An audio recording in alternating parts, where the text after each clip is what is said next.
In the heart of a dark and humid Florida swamp, a quiet, eerie stillness hung in the air.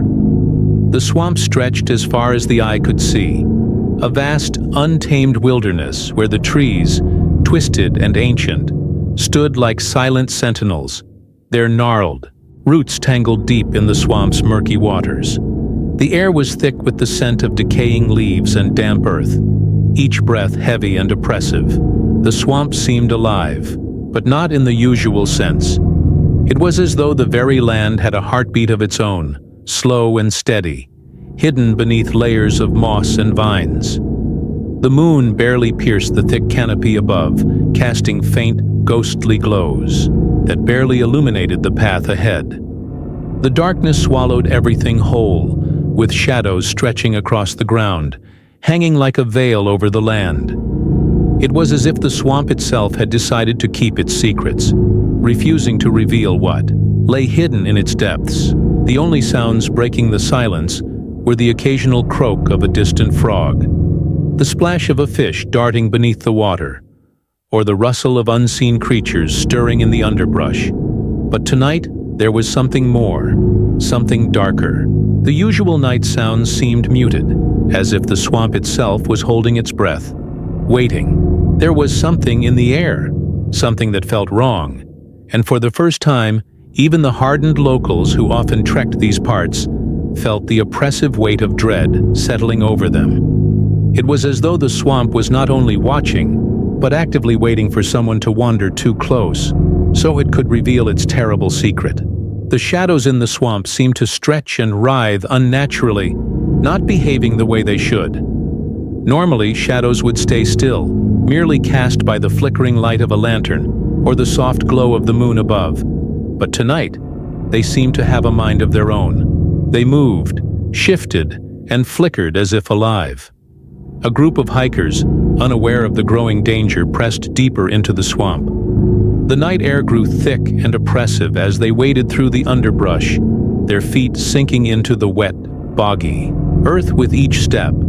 The path was narrow, winding, and treacherous, but they pressed on, chatting in hushed tones, thinking nothing of the darkness that surrounded them. The trees around them grew closer together, their branches twisting into strange, unnatural shapes. It almost seemed as if the very swamp was closing in around them, creating an illusion of movement in the trees and shadows that they couldn't quite place. One of the hikers, a young man named Jason, felt his stomach tighten, his senses tingling with unease. He stopped for a moment, glancing around, convinced that something was watching him. But when he turned back to his group, they were still chatting away, unaware of the unsettling presence in the air. The shadows, meanwhile, seemed to twist and stretch in ways that defied logic. They slithered across the ground like creeping vines, moving with an eerie fluidity, following the hikers' every step. Jason dismissed the feeling, chalking it up to his imagination. But deep down, something told him that he was wrong, that the swamp was far more alive than he could comprehend. As they moved deeper into the swamp, the trees around them seemed to shift and sway, casting strange, elongated shadows that stretched across the trail. It was as though the forest itself was rearranging, subtly bending to an unseen force. Jason's nerves were on edge, and he kept glancing over his shoulder, convinced that he wasn't just seeing things. At first, he told himself it was nothing, that the dark shadows were merely a result of the dense fog rolling in. But the fog was thick and heavy now, swirling in unnatural patterns around the trees. It moved in ways that couldn't be explained, forming shapes that seemed to pulse with a life of their own. The trees groaned and creaked, and every now and then a sharp snap of a twig could be heard from somewhere deep in the woods. But when they turned to look, there was no sign of movement. The group continued walking, now with an uncomfortable silence creeping between them. Sarah, another hiker, reached out to grab Jason's arm as she caught sight of something in the corner of her vision. Something dark, something that shouldn't be there. A shadow, moving against the flow of the others, as though it were being pulled in a different direction entirely. She blinked, and when she looked back, it was gone.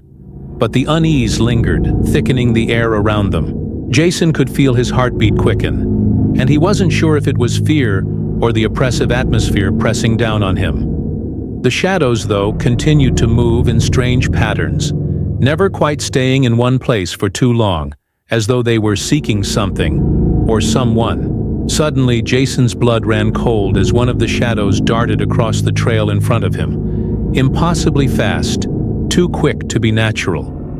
He froze, staring at the spot where the shadow had passed, his breath caught in his throat. The others didn't notice, continuing to talk amongst themselves, unaware of the terror creeping up behind them. But Jason couldn't shake the feeling that something was terribly wrong. It wasn't just the shadows anymore. It was the very land beneath his feet. The ground seemed to shift, the earth softening beneath his boots, pulling at his legs, making it feel as if the swamp itself was trying to drag him down into its depths. He tried to tell himself it was just the swamp's natural instability, the wetness of the ground. But deep down, he knew it wasn't just that. A figure, dark and tall, loomed just beyond the reach of the light, standing perfectly still. Jason felt his heart skip a beat as he stared into the inky blackness, trying to make out the figure's shape. It was as if the darkness had solidified into something more, something conscious, something malevolent.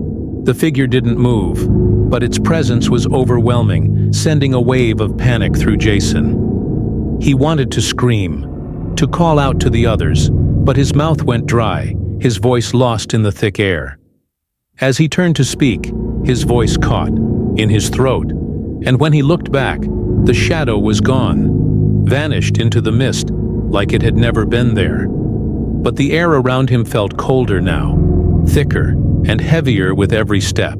Despite the growing terror in his chest, Jason tried to push the feeling down and continued walking, though his legs felt like lead.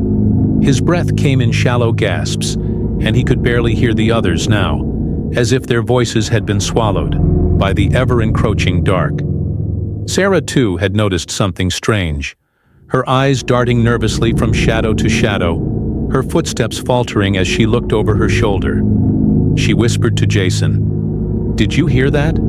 But before he could respond, a low growl echoed through the swamp, a deep, guttural sound that sent a shiver of pure dread through both of them. The growl seemed to vibrate the very air around them, and it was followed by a whisper, soft, barely audible, but unmistakably clear. "Run!" it whispered, as if the swamp itself was telling them to leave. Panic surged through the group, now the atmosphere thick with an unbearable tension. They quickened their pace, trying to push forward through the dense underbrush, but the path seemed to stretch on forever, the darkness growing deeper and more oppressive with each step. The shadows, once fleeting, were now moving with purpose, sliding between the trees, creeping along the ground like hungry tendrils, seeking them out. Jason turned to look behind him once more, and that was when he saw it. Something darker than the night itself, slithering across the ground, twisting its form into the shape of a grotesque figure. It reached out toward him with a shadowy arm, impossibly long, its fingers like claws that scraped at the air. Sarah screamed, her voice high and panicked as the shadow moved toward them. It wasn't just a shadow anymore. It was something else, something far darker, more sinister. It seemed to grow as it approached, twisting and changing, becoming a towering, monstrous figure made entirely of darkness. The air around them chilled to an unbearable cold, and every breath felt like a struggle. Jason reached for Sarah, pulling her away from the advancing shadow, but as he did, he saw it. A twisted face within the darkness, staring at them with eyes that were voids of pure blackness, reflecting nothing.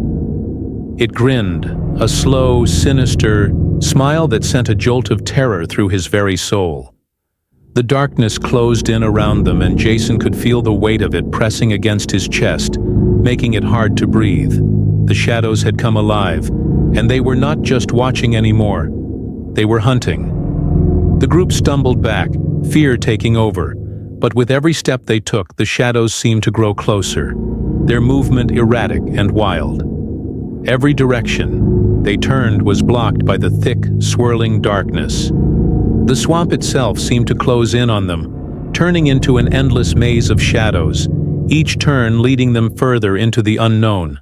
The figure reached out again, its claw-like fingers extending toward Sarah, but Jason pulled her back just in time. Still, the darkness didn't retreat. It only seemed to grow more relentless, as if it had smelled their fear and was now determined to consume them whole. Jason and Sarah backed away slowly, their hearts pounding in their chests as the darkness loomed closer. But it wasn't just the figure that was coming for them. It was the swamp itself, the very ground beneath their feet. The air was thick, with the scent of decay, and the shadows reached out like hands, grasping at their ankles, pulling them into the depths. They could hear the rustling of leaves around them, the soft squelch of mud beneath their feet. But it all felt distant, like they were moving in a dream. The trees, once solid and grounded, now seemed to sway unnaturally, their branches twisting in grotesque shapes, as if the swamp itself was alive. A terrible thought crossed Jason's mind. What if the shadows had always been here, waiting for the right moment to awaken? What if this was not just an accident, but a cycle, a never-ending trap that claimed every soul that wandered into its depths? Panic gripped him like a vice, his breath shallow and quick, but even in the grip of terror, he couldn't stop himself from looking over his shoulder. The shadow was closer now, its shape no longer just a silhouette, but a tangible presence, a dark force that seemed to bend the very air around it. It reached toward them again, its form stretching impossibly long, its clawed fingers brushing against the ground. Sarah screamed again, her voice breaking as she tried to pull away, but the shadows had already claimed her. Jason's heart raced as he watched Sarah disappear into the shadows, her form swallowed by the darkness. The last thing he saw was her outstretched hand, her eyes wide with terror, before the shadows engulfed her completely. He tried to move, tried to run, but his legs were frozen, his body locked in place by an unseen force. The swamp was no longer just a place. It was a living, breathing entity, and it was hungry. The whispers grew louder now, filling the air with an ancient, malevolent voice that echoed from every direction. "Join us," it whispered. "Become one with the shadows." Jason felt a cold, creeping sensation spread across his skin, and he knew that if he stayed any longer, he too would be lost to the swamp's endless hunger. He could feel the shadows wrapping around him, closing in like a suffocating blanket, and he knew that there was no way out. No matter how far he ran, the darkness would follow. The shadows weren't just hunting. They were dragging him into their eternal grip. He turned and ran as fast as he could, but the ground seemed to stretch beneath his feet, every step heavier than the last. The trees loomed over him like watchful eyes, and the air was thick with the whispers of the lost souls who had already fallen victim to the swamp. There was no escape, not for him, and certainly not for anyone who dared to wander into this forsaken place. The air seemed to vibrate with a low, growling hum as Jason stumbled forward, his vision growing hazy. The shadows were closing in again, wrapping themselves around his legs like cold, cloying vines, pulling him down toward the earth. He gasped for air, but the swamp had become thick and suffocating, the darkness rising higher and higher. He couldn't breathe, couldn't move. The whispering voices in the shadows grew louder, more insistent, their words unintelligible but filled with malice. His heart raced, his vision blurred, and all he could feel was the overwhelming cold. He thought he heard Sarah's voice, faint and distant, crying out for help, but he couldn't find her in the darkness. The ground beneath him gave way, and with a final scream, Jason was swallowed by the swamp. The shadows claimed him, just as they had claimed so many before. And as his last breath left his body, the swamp fell silent again, the shadows moving once more, waiting for the next unsuspecting traveler to wander too close. And so the cycle continued. The swamp, a twisted labyrinth of darkness and despair, continued to wait in the stillness. The shadows, hungry and relentless, moved ever onward, seeking out the lost, the confused, the unwary. The ancient trees stood, tall, their twisted forms marking the boundary between the living and the dead, watching over a place that no mortal should ever enter. For in the swamp, the shadows were not just cast by the moonlight, they were alive. They moved, they waited, and they devoured. The souls of those who ventured too far into the heart of the swamp were lost, becoming part of the darkness that would never let them go. And as the night wore on, the swamp remained silent, its secrets buried deep, as always, beneath the shadows. The only sound left was the distant whisper of the lost souls, calling out for release, never to be answered.